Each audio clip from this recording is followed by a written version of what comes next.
नमस्कार विद्यार्थी मित्रमैत्रिणींनो, विवेकानंद महाविद्यालयाच्या 12वीच्या ऑनलाईन वर्गामध्ये तुमच्या सर्वांचं स्वागत.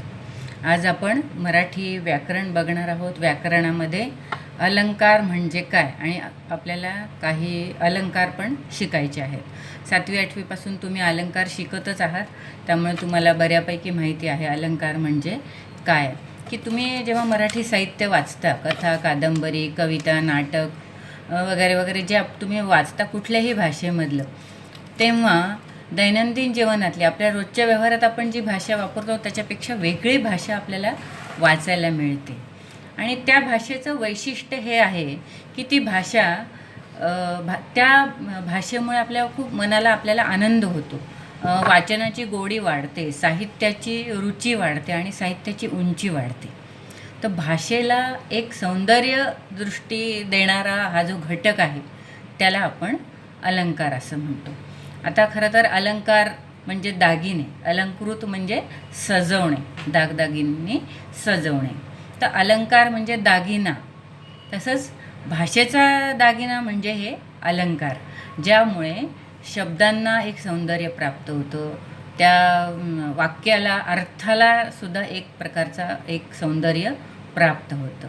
आणि म्हणून आपल्याला एक वेगळी भाषा किंवा वेगळे शब्द वापरून हे अलंकार आपल्याला भाषा अलंकृत करता येते. आणि म्हणून हा अलंकार घटक आपल्याला साहित्यामध्ये महत्त्वपूर्ण ठरतो. त्यामुळे काय होतं, अलंकार वापरल्यामुळे भाषेचं सौंदर्य वाढतो, मनाला अगदी प्रसन्न वाटतं वाचताना, आणि वाचनाची गोडी पण वाढते. आणि हे साहित्याचं हे एक वैशिष्ट्यच आहे कुठल्याही साहित्याचं. आणि आपण बघतो की हे अलंकार आपण शाळेमध्ये तुम्ही शिकलात की शब्द अलंकार आणि अर्थ अलंकार, की शब्दांमुळे सुद्धा सौंदर्य वाढतं आणि अर्थामुळे पण सौंदर्य वाढतं. त्याचीच विभागणी केलेली आहे शब्द अलंकार आणि अर्थ अलंकार. तर ज्या वेळेस आता हे उदाहरण, अलंकाराचं उदाहरण द्यायचं झालं तर समजा मी म्हटलं तुम्हाला की एखादं लहान मूल आहे आणि त्याच्याविषयी आपण बोलताना असं म्हणतो की हे मूल किती देखणं आहे किंवा हे बाळ किती देखणं आहे. मग त्याला अजून भाषेला सौंदर्य प्राप्त करून देण्यासाठी आपण वेगवेगळे शब्दही वापरतो की बाळ अगदी नक्षत्रासारखं देखणं आहे. आता इथे मी फक्त नक्षत्राची उपमा दिली, नक्षत्राशी त्या बाळाची तुलना आपण केली. मग ह्याचाच अर्थ इथे काय झालं की इथे तुलना आली. जेव्हा बऱ्याच वेळा आपण असं बोलतो की हा एखाद्याचा गुण आपल्याला वर्णन करायचं आहे किंवा एखाद्याचा अवगुण सांगायचं, तर आपण इतरांशी त्याची तुलना करतो. आणि म्हणून व्याकरणामध्ये त्यालाच 2 नावं दिलेली आहे, उपमेय आणि उपमान. तर उपमेय कशाला म्हणायचं, ज्याची तुलना आपल्याला करायची आहे ते, आणि उपमान म्हणजे ज्याच्याशी तुलना करायची आहे ते. जसं मी सांगितलं की हे मूल किती नक्षत्रासारखं देखणं आहे असं मी म्हटलं, तर उपमेय काय झालं की ते मूल म्हणजे आपल्याला ज्याची तुलना करायची आहे ते उपमेय. हे तुम्ही सगळे शाळेत शिकले आहात की उपमेय कशाला म्हणायचं आणि उपमान कशाला म्हणायचं. मग उपमान काय, ज्याच्याशी तुलना करायची ते असतं उपमान. मग ह्या मुलाची तुलना आपण कशाशी केली आहे, नक्षत्र. तर नक्षत्र झालं उपमान आणि ते मूल झालं उपमेय. समजा आता एखाद्या मुलाबद्दल, उंच मुलगा आहे वर्गात, मी बोलताना म्हणलं अरे, किंवा घरी पण आपल्याकडे म्हणतात की काय रे बांबूसारखा उंच वाढला आहे किंवा ताडमाड झाला आहेस, अगदी ताडमाडासारखा झाला आहेस तू. मग इथे तिथे काय, त्याची उंची दर्शवण्यासाठी किंवा सांगण्यासाठी आपण तुलना केली बांबूच्या झाडाशी किंवा ताडाशी, माडाशी, नारळाच्या झाडाशी. तर इथे तो मुलगा झाला उपमेय आणि ते बांबूचं झाड झालं उपमान. लक्षात ठेवा, उपमेय म्हणजे ज्याची तुलना आपल्याला करायची आहे ते, आणि उपमान म्हणजे ज्याच्याशी तुलना करायची आहे ते. आणि अलंकारामध्ये उपमेय उपमान आपल्याला नेहमी आढळतं, म्हणून ह्या 2 व्याख्या आपण कायम लक्षात ठेवायच्या. तर हे झालं एकूण अलंकाराविषयी, की व्यवहारापेक्षा आपल्याला साहित्य भाषा वेगळी असते. त्या भाषेला सौंदर्य प्राप्त करून देणारा जो काही घटक आहे त्याला आपण अलंकार म्हणूया. आणि ते शब्दांमुळेही त्याला सौंदर्य प्राप्त होतं आणि अर्थामुळेही वेगळं सौंदर्य त्या भाषेला प्राप्त होतं. तर अशा प्रकारे आपण अलंकार म्हणजे काय बघितलं, उपमेय आणि उपमान म्हणजे काय पाहिलं. हे फक्त आपण उजळणी केलेली आहे. आता ह्या वर्षी 12वीला तुम्हाला 4 अलंकार शिकायचे आहेत. ते म्हणजे अनन्वय अलंकार, अपन्नुती अलंकार, नंतर अतिशयोक्ती अलंकार आणि अर्थांतरन्यास. हे 4ही आपल्याला अर्थालंकार शिकायचे आहेत. तर आज आपण 2 अलंकार बघूया, अनन्वय आणि अपन्नुती. आता ह्या अलंकाराचं वैशिष्ट्य काय बघा. एकदा आपण लक्षात घेतलं की इथे तुलना आली. मग तुलना आली म्हणजे 2 गोष्टी आल्या कुठल्याही.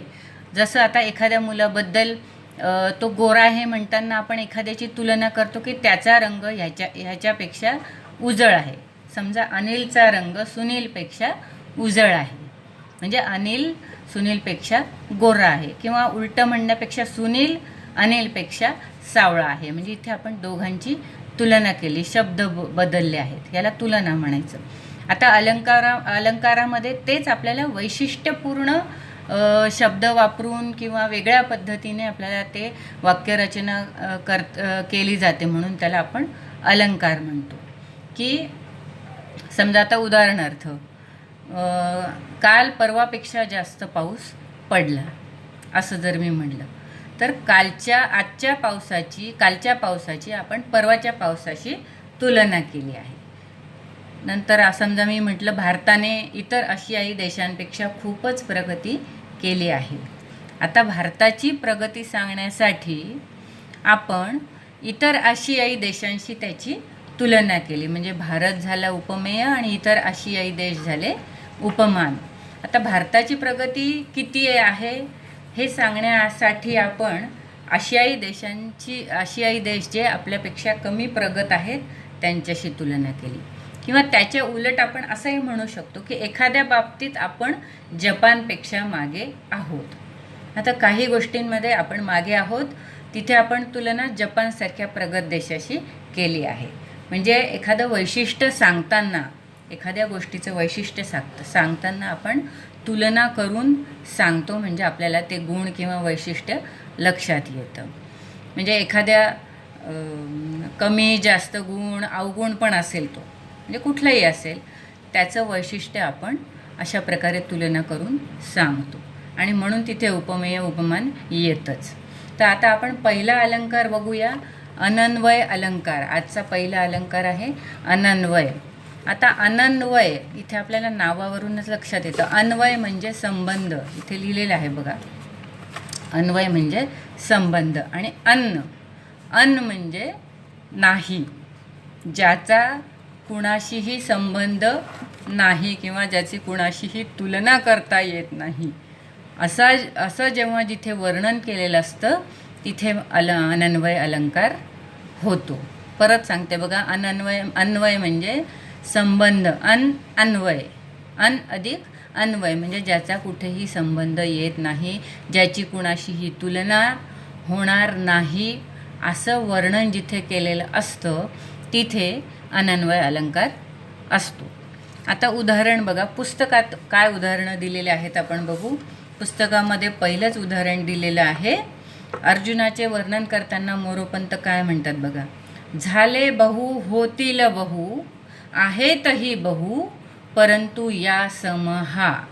बघा, अर्जुनाचं वर्णन करताना मोरोपंत काय म्हणतात, झाले बहु होतील बहु, आहेतही बहु, परंतु या समहा.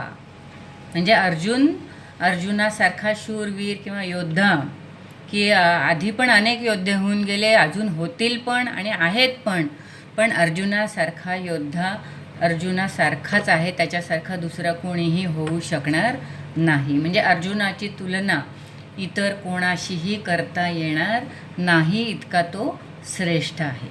आणि म्हणून इथे अनन्वय अलंकार इथे झाला आपल्याला म्हणता येईल.